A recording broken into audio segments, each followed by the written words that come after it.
మోడీకి మోకరిల్లుతున్న జగన్. అంటే ఎందుకు ఈ మాట అనాల్సొస్తుందంటే సార్, మనం జమిలీ ఎన్నికల్లో చూసుకుంటే దానికి జగన్ గవర్నమెంట్ మద్దతిచ్చింది మోడీ గవర్నమెంట్‌కి. కానీ మోడీ గవర్నమెంట్ మాత్రం జగన్‌కి వ్యతిరేకంగానే ఉన్నారు. అయినా సరే జగన్ మాత్రం మోడీకి మద్దతిస్తూనే ఉన్నారు. ఎందుకని? అంటే మోడీ ముందు మోకరిల్లిన జగన్ అనే వార్త వైరల్ అవుతుంది. దీనికి ప్రధాన కారణం ఏందంటే మొన్న జమిలీ ఎన్నికల బిల్లుకి జగన్ పార్టీ మద్దతిచ్చింది వైసీపీ. నిజానికి వాళ్ళేం అడగలేదు. అంటే మద్దతు ఇచ్చిందంటే ఇంకా అది బిల్లు చర్చకైతే రాలేదు. బట్ బిల్లుని ప్రవేశపెట్టాలా లేదా అనేది కూడా దానికి సంబంధించి కూడా ఎన్నిక జరిగింది. అక్కడ జరిగినప్పుడు బిల్లుని ప్రవేశపెట్టాలి అనే దానికి వీళ్ళు వైసీపీ వాళ్ళు కూడా ఇచ్చారు. నిజానికి చంద్రబాబు ఇస్తే అర్థం ఉంది. ఎందుకంటే చంద్రబాబు ఆల్రెడీ ఎన్డీఏలో ఉన్నాడు కాబట్టి ఎన్డీఏలో ఉండే పార్టీలన్నీ కూడా మద్దతు ఇస్తారు. ఇటు ఇండియా కూటమి వ్యతిరేకించింది. కాంగ్రెస్తో సహా ఇండియా కూటమిలో ఉన్న అన్ని పార్టీలు కూడా క్లియర్గా వ్యతిరేకం. ఇండియా కూటమిలో అనేక సమస్యలు ఉన్నాయి. ఒకరికొకరు పడట్లేదు. అన్ని చోట్ల పొత్తులు పెట్టుకోవట్లేదు. ఫర్ ఎగ్జాంపుల్ ఢిల్లీలో ఎన్నికలు జరుగుతుంది, పెట్టుకోలేదు. హర్యానాలో ఆప్తో పెట్టుకోలేదు. ఆల్రెడీ మమత నేనే లీడ్ చేస్తాను అన్నట్టుగా మాట్లాడుతుంది. ఇలాంటి అనేక లోకలు ఉన్నా కూడా ఈ బిల్లుకి సంబంధించి వచ్చేసరికి యునైట్గా వాళ్ళు వ్యతిరేకించారు. ఈ బిల్లుని అసలు ప్రవేశపెట్టడానికి కుదరదని. బట్ మెజారిటీ వాళ్ళకి వచ్చింది కాబట్టి బిల్లు ప్రవేశపెట్టారు. అయితే మేము ఈ బిల్లుని ముందుగా జాయింట్ పార్లమెంటరీ కమిటీకి పెడతామని మోడీ అన్నాడు. ఎందుకంటే 2/3 మెజారిటీ ఉండాలి. 2/3 మెజారిటీ అనేది మోడీకి లేదు కాబట్టి కొంత టైం తీసుకొని మనం మ్యానిపులేట్ చేసి మెజారిటీ తెచ్చుకోవాలనేది మోడీకి ఉంది. సో ఈ కాంటెక్స్ట్లో ఇటు బీఆర్ఎస్, ఇటు జగన్, వైసీపీ, ఏఐడిఎంకే, అకాలీదళ్ ఇవన్నీ కూడా నాన్ కాంగ్రెస్, నాన్ బీజేపీ. వీళ్ళు అంటే నాన్ కూటమి, ఇండియా కూటమి, నాన్ ఎన్డీఏ కూటమి. సో వీళ్ళు కూడా మద్దతు ఇస్తున్నారు. ఇక్కడ బీఆర్ఎస్ ఎందుకు మద్దతు ఇస్తుంది అనేది మనందరికీ తెలిసిన రహస్యమే. ఎందుకంటే కవిత మీద కేసు ఉంది, బెయిల్ మీద ఆమె బయట ఉంది. రేపొద్దున బెయిల్ క్యాన్సిల్ చేయమని వాళ్ళు మళ్ళీ అడగచ్చు. కాబట్టి ఆ కత్తి వేలాడుతూ ఉంది. రేపొద్దున ఇంకా ఇక్కడ రేవంత్ రెడ్డి కేసులు పెడుతున్నారు. ఆల్రెడీ కేటీఆర్ మీద, కేసీఆర్ మీద, హరీష్ రావు మీద, వీళ్ళ ముగ్గురు మీద కేసులు దగ్గరకు వస్తున్నాయి. ఆల్రెడీ ఫార్ములా ఈ రేస్కు సంబంధించి కేసు ఈరోజు రేపు కేటీఆర్ జైలుకి పోయే అవకాశం ఉంది. ఈ కేసుల్లో ఈడీని కూడా ఇన్వాల్వ్ చేస్తే, అంటే మోడీ అనుకుంటే రేపొద్దున మోడీకి యాంటీ అయితే ఈడీ వస్తుందని మామూలుగా చెప్తుంటారు. సో ఈడీ కూడా వచ్చిందనుకో త్వరగా బెయిల్ కూడా రావు. ఆల్రెడీ మనం చూసాము, కవిత 6 నెలలు జైల్లో ఉండొచ్చింది. రేపొద్దున కేటీఆర్ ఫార్ములా ఈ రేస్ కేసులో కూడా ఈడీ ఎంటర్ అయితే బెయిల్ రాదు. పిఎంఎల్ఏ చట్టం వెరీ డిఫికల్ట్ బెయిల్ రావడం. సో రేవంత్ రెడ్డి కూడా మోడీతో కలిసి మీరు ఈడీ రండి, ఎందుకంటే enemy of the enemy friend అనే దీంట్లో బీజేపీకి కూడా ఏం ఆలోచిస్తుంది, ఒక రాష్ట్రంలో ఏది బలహీనంగా ఒక పార్టీ ఉంటే ఆ పార్టీని దెబ్బతీసి ఆ ప్లేస్లోకి తాను రావాలని బీజేపీ ప్లాన్ లాంగ్ టర్మ్. అలాగే ఇప్పుడు ఇక్కడ బీఆర్ఎస్ వీక్గా ఉంది కాబట్టి బీఆర్ఎస్ని దెబ్బ కొట్టి మనం బీఆర్ఎస్ ప్లేస్ని ఆక్యుపై చేసుకోవాలని బీజేపీకి ఉండే వ్యూహం. అందువల్ల రేవంత్ రెడ్డికి బీజేపీ కూడా హెల్ప్ చేసే అవకాశం ఉంది. సో దీన్ని కొంత తగ్గించుకోవాలంటే మోడీకి సపోర్ట్ చేయడం అనేది అవసరం బీఆర్ఎస్కి ఉంది. అలాగే వీళ్ళు చేశారు. జగన్ ఎందుకు చేశాడు? జగన్ ఇదొకటే కాదు, ఓం బిర్లా ఎలక్షన్ అప్పుడు, అంటే పార్లమెంట్ స్పీకర్ ఎలక్షన్ అప్పుడు అసలు జగన్ మద్దతు ఎవరు అడగలేదు. అంటే అడిగారు ఇదిగా, కానీ అవసరం లేదు. జగన్ మద్దతు అనేది లేకపోయినా మెజారిటీ ఉంది వాళ్ళకి. కానీ జగన్ ఎందుకు ఇచ్చాడు? జగన్ ఇవ్వాల్సిన అవసరం లేదు. అయితే జగన్ ఒక పక్క బీజేపీకి మద్దతు ఇస్తూనే ఒక పక్క ఇండియా కూటమికి కూడా, అదేదో అంటారు కదా, నీతో ఉంటాను ఇంకొకరి కన్ను గుట్టాలని ఒక ఇది వస్తుంది. అలాగా ఒకవైపు ఉంటేనే అటువైపు కన్ను గీకాడు. అందుకని ఢిల్లీకి వెళ్ళి హడావిడిగా అక్కడ ధర్నాలు అవి చేసి నానా రభసంతా చేసి ఎన్డీఏ వాళ్ళ సహాయం తీసుకున్న వాళ్ళందరూ వచ్చి కూడా మద్దతు తెలిపారు. ఎక్సెప్ట్ కాంగ్రెస్. ఇండియా కూటమి వాళ్ళందరూ వచ్చి అక్కడ ఇండియా కూటమి వాళ్ళందరూ కూడా వచ్చి అక్కడ మద్దతు ఇచ్చారు. ఎందుకు చేశాడు అంటే, ఒక పక్కేమో తన కేసులు 11 ఏళ్ళుగా బెయిల్ మీద ఉన్నాడు. అక్రమాస్తుల కేసు ఆయన మీద ఉంది. ఈడీ సిబిఐ దాంట్లో ఉన్నాయి. ఈడీ సిబిఐ గట్టిగా అనుకుంటే ఆయన బెయిల్ రద్దు అయ్యే అవకాశం ఉంది. ఎందుకంటే ఆల్రెడీ ఈయన బెయిల్ రద్దు చేయమని రఘురామకృష్ణరాజు సుప్రీంకోర్టుకి వెళ్ళాడు. సుప్రీంకోర్టులో ఆ విచారణ జరుగుతుంది.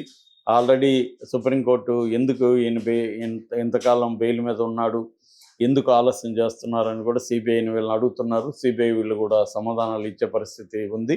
సో ఈ కాంటెక్స్ట్ లో మోడీ గాని అనుకుంటే సిబిఐ ఈడీ కానీ గట్టిగా బెయిల్ రద్దు చేయండి, మేము త్వరగా కేసుని డీల్ చేస్తామంటే సుప్రీంకోర్టు కూడా బెయిల్ రద్దు చేసే అవకాశాలు ఉంది. ఎందుకంటే ఎకనామిక్ అఫెన్సెస్ లో స్ట్రిక్ట్ గా ఉండాలని సుప్రీంకోర్టు అనేక సార్లు చెప్పింది. హత్యలు కూడా ఒక్కోసారి ఇంటెన్షనల్ కాకుండా ఆన్ ద స్పాట్ ఎమోషనల్ గా జరుగుతాయి. అప్పటికప్పుడు ఎమోషనల్ లో కోపం వచ్చి చంపేసేవి ఉంటాయి. కానీ ఎకనామిక్ అఫెన్సెస్ అలా ఉండదు. చాలా ప్లాన్డ్ గా కోల్డ్ బ్లడెడ్ గా ప్రజాధనాన్ని దుర్వినియోగం చేయడానికి ఒక పన్నాగం, ఒక ప్లాన్ చేసుకొని చేస్తారు. కాబట్టి వీటి పట్ల స్ట్రిక్ట్ గా, ఇవేమి స్పర్ ఆఫ్ ద మూమెంట్ జరగవు అని సుప్రీంకోర్టు అనేక సార్లు చెప్పింది. అందుకని మామూలుగా ఇట్లాంటి కేసుల్లో స్ట్రిక్ట్ గా ఉంటుంది. కాబట్టి జగన్ కి మామూలుగా అయితే బీజేపీ పట్ల భయం ఉండాలి. కానీ ఎందుకు జగన్ ఇండియా కూటమి వైపు వెళ్ళాడు అంటే, ఇప్పుడు ఏంటంటే ప్రాబ్లం జగన్కి, ఇక్కడేమో చంద్రబాబు నాయకత్వంలో ఎన్డీఏ ప్రభుత్వం ఉంది, అక్కడ కూడా చంద్రబాబు మద్దతుతోనే ఎన్డీఏ ప్రభుత్వం ఉంది. కాబట్టి ఎన్డీఏ ప్రభుత్వం చంద్రబాబుకి అనుకూలంగా ఉంటుంది, జగన్కి వ్యతిరేకంగా ఉండాల్సిన పరిస్థితి ఎన్డీఏకి ఉంది, అంటే మోడీకి ఉంది. సో ఈ క్రమంలో జగన్కి ఉన్న మార్గాలు ఏంటి? జగన్ని జైల్లో పెట్టాలనేది ఇటు చంద్రబాబుకి, లోకేష్కి, పవన్ కళ్యాణ్కి గట్టిగా ఉంటుంది. ఎందుకంటే చంద్రబాబుని జైల్లో పెట్టాడు. 75 ఏళ్ళ వయసులో చంద్రబాబుని 53 రోజులు జైల్లో పెట్టాడు. ఖచ్చితంగా జగన్ని పెట్టాలనేది వీళ్ళకు ఉంటుంది కదా. సో జగన్ని పెట్టాలంటే ఒకటి, ఈ చిన్న కేసుల్లో ఇక్కడ స్టేట్ లెవెల్లో కేసుల్లో పెడితే బెయిల్ త్వరగా వచ్చేస్తుంది. అటు కాకుండా దీంట్లో కానీ అయితే ముఖ్యంగా కన్విక్షన్కి పడేట్టుగా కానీ చూసుకుంటే జగన్కి ఒక 2 ఏళ్ల పైన కన్విక్షన్ కానీ అయితే రాజకీయ జీవితం సమాప్తం జగన్ది. అది చేయాలనేది చంద్రబాబుకు ఉంటుంది కదా. ఎవరికైనా ప్రతిపక్ష పార్టీలని కంప్లీట్గా తుదముట్టించేసి మనమే నిలబడాలనేది ఉంటుంది. ఇదొక యుద్ధం లాంటిది. యుద్ధంలో శత్రువుని చావు దెబ్బతీయాలనే కదా ఎవరైనా అనుకుంటారు. శత్రువుని బతికించి పోరాటం చేద్దామని ఎవరు అనుకోరు. మ్యాక్సిమం శత్రువుని చంపేస్తే వీళ్ళు క్లియర్ అవుతుంది అనేది అనుకుంటారు యుద్ధంలో. పొలిటికల్గా అవతలని చంపేయాలని అనుకుంటారు. కాబట్టి ఈ యాంగిల్లో చంద్రబాబు చేస్తే జగన్కి ఇబ్బంది. చంద్రబాబు చేయకుండా ఉండాలంటే మోడీ అండ కొంత జగన్కి అవసరం. అట్లని మోడీ ఏమి ఉత్సాహం చూపెట్టలేదు. అందుకని ఇండియా కూటమి అంటే, నువ్వు లేకపోతే నువ్వు నన్ను హక్కుని నేను నీ దగ్గరికి వస్తున్నా, నువ్వు నన్ను హక్ చేసుకోకపోతే నేను వాళ్ళని పోయి హక్ చేసుకుంటాను, వాళ్ళు కూడా రెడీగా ఉన్నారు అన్న సిగ్నల్ పంపించడానికి మోడీకి ట్రై చేశాడు. కానీ మోడీ వాళ్ళు పట్టించుకోవట్లే. అందుకని మళ్ళీ అటువైపు గట్టిగా వెళ్ళలేదు. ఎందుకంటే కాంగ్రెస్ కూడా అంత ఉత్సాహం చూపిస్తుంది. ఇంకొక ప్రాబ్లం జగన్కి అంటే షర్మిల చాలా తలనొప్పిగా మారిపోయింది. ఆ అమ్మాయి అంత ఈజీగా వదిలేయట్లేదు. సో అందుకని ఇప్పుడు షర్మిలాని డీల్ చేయాలంటే కూడా మోడీ గట్టిగా మనతో ఉంటే ఇక్కడ కూడా కూటమి మనల్ని ఏం చేయకపోవచ్చు అన్న ఒక యాంగిల్ ఉంది. అది కుదరనప్పుడు ప్లాన్ బి కూడా ఉండాలి కదా. ప్లాన్ బి ఏంటంటే ఇండియా కూటమిలోకి వెళ్ళడం. ఇప్పుడు కాంగ్రెస్కి అక్కడ మమతా బెనర్జీ వీళ్ళకి మధ్య గ్యాప్ వచ్చేసరికి మమతా బెనర్జీని సపోర్ట్ చేస్తూ ఆల్రెడీ స్టేట్మెంట్ కూడా ఇచ్చారు. అంటే కాంగ్రెస్ని వ్యతిరేకించి మమతా వైపు వెళ్తే కాంగ్రెస్ లేని కూటమి, ఇండియా కూటమి రేపు పొద్దున ఏర్పడే పరిస్థితి ఉంటే జగన్ దాంట్లోకి జంప్ అవ్వాలనేది అదొకటి రూట్ అలా ఉంచుకున్నాడు ఆప్షన్. ఎప్పుడైనా ప్లాన్ ఏ ఒకటే ఉంటే కష్టం, ప్లాన్ బి, సి ఉండాలి. జగన్ మంచి చెస్ ప్లేయర్ అని చెప్తాడు. సో అందుకని ఆయనకి వ్యూహాలన్నీ తెలియకుండా ఏమి ఉండవు. సో అందుకని ఇప్పుడు మోడీకి మోకరిల్లి ఖచ్చితంగా మోకరిల్లాలి. మరి చంద్రబాబు కూడా మోకరిల్లాడు కదా ప్రతిపక్షంలో ఉన్నప్పుడు కూడా. సో ఎవరైనా అధికారంలో ఉన్నప్పుడు మోకరిల్లాలి, లేకపోతే జైలు కన్నా వెళ్ళాలి. 2 మార్గాలు, మోడీనా ఈడీనా. ఈడీ అంటే జైలు, మోడీ అంటే పవర్. సో ఈ 2 మార్గాలు ఉన్నప్పుడు జగన్ అయినా ఇంకొకరైనా ఆ ప్లేస్లో ఉంటే అదే చేస్తారు. ఇప్పుడు అదే చేస్తున్నారు. అందుకని మాటికి అక్కడ విజయసాయి రెడ్డి అమిత్ షాతో పోయి కూర్చుంటున్నాడు.